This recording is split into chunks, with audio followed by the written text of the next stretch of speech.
nakasama po natin sa set ng Kababayan LA si San Francisco Mayor Gavin Newsome, and here is our one-on-one interview with him. Mr. Mayor, thank you so much for making time for Kababayans. My pleasure. Kababayan is Tagalog word for countrymen, and I know you know a lot of Filipinos. You've appointed some to your office. What do you know about Philippines? Well, I know a lot more, having traveled to the Philippines with a large delegation last year. We have a sister city in Manila, and we were with the mayor of Manila and also the president herself. We had a wonderful dinner and spent about 5 days there. But I also have a very strong family connection to the Philippines. My grandfather was in Corregidor. It was a prisoner of war, marched side by side with Filipino heroes.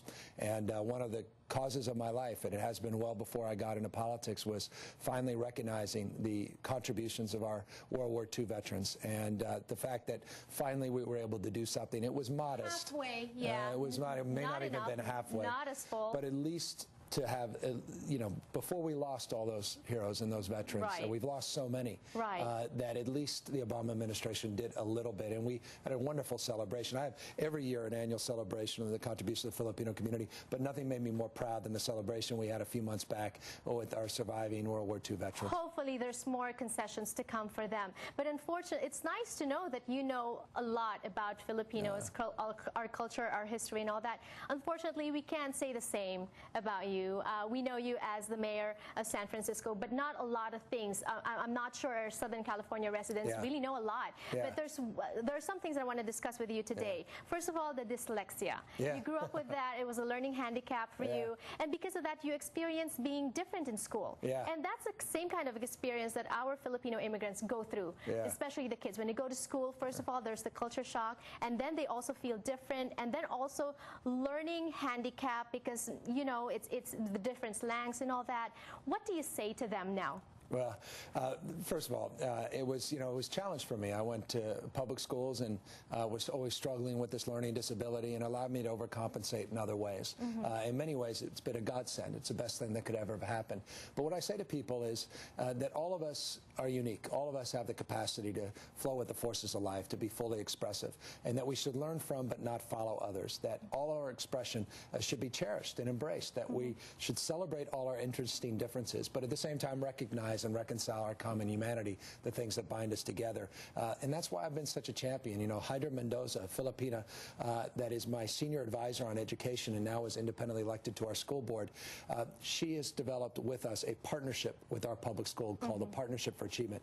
And what we're doing is we're now doing as much or more than any city in America, supporting alternatives to just math and science, as important as ours, to make sure people have the ability to come out of their shell and build self-esteem and arts education. Too, yes. And we're fully funding arts education. Every child, every classroom, K through 12, we fully fund. We're providing the support not just from the shoulders up, but from the waist down, the music and dance and the cultural concepts that make us, I think, reconcile our differences. That's nice to know. You're having a holistic approach to education, but as they say, you know, education starts at home.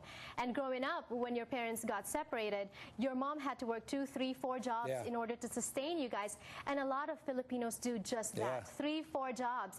And they say that there's a contention that because of that, they are unable to attend to the psychological, emotional needs of their kids. What do you say first to those kids struggling for attention from their parents? No, I think it is a big challenge, and I came from a divorced family, and my mother literally, I mean, had 2 full-time jobs in essence. She worked 6 days, 7 days a week, and also a part-time bookkeeper. And she struggled raising the 2 of us, my sister and myself. And we were also a foster family for a period of time, always had roommates. We always wondered who was living upstairs in order to pay the rent.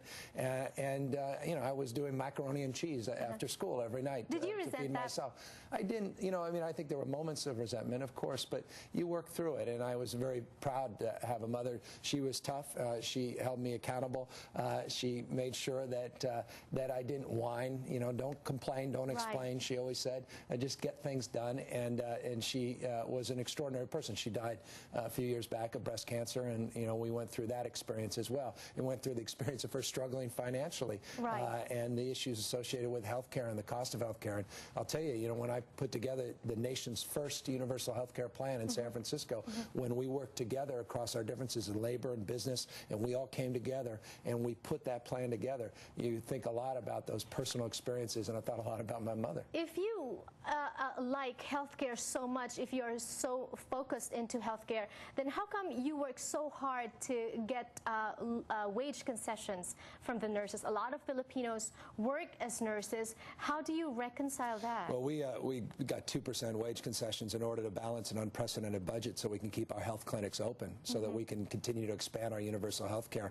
The reality is not just mayor, as supervisor, I was the one carrying 21% wage increases, 21% wage increases for our nurses. I'm intimately familiar with the disproportionate number of Filipinas and Filipinos that are working in the healthcare industry. And again, not just the experience as mayor, but the experience as a member of a community that's remarkably diverse, that has a very large population, the San Francisco Bay Area, San Mateo County, of Filipinos, probably disproportionate than even here in Southern California. So because of what you're saying, I'm getting the picture that you are in good standing with the bigger nursing unions out there, although now they're not so happy because of the budget cuts being proposed, and one of those that are being affected is the healthcare portion of the budget.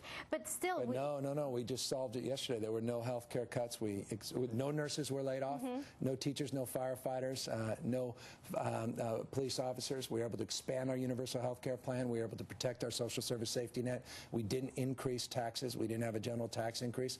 We worked through that, got it done at almost 6:30 last night. So, good. Oh no, we worked through that, and again, I mean, I don't think there's a city in the country that does more in long-term aging issues for our seniors, does more in terms of supporting our nurses in San Francisco, and I'll put up that record against anyone's, candidly, and I'm very proud of that. That is great.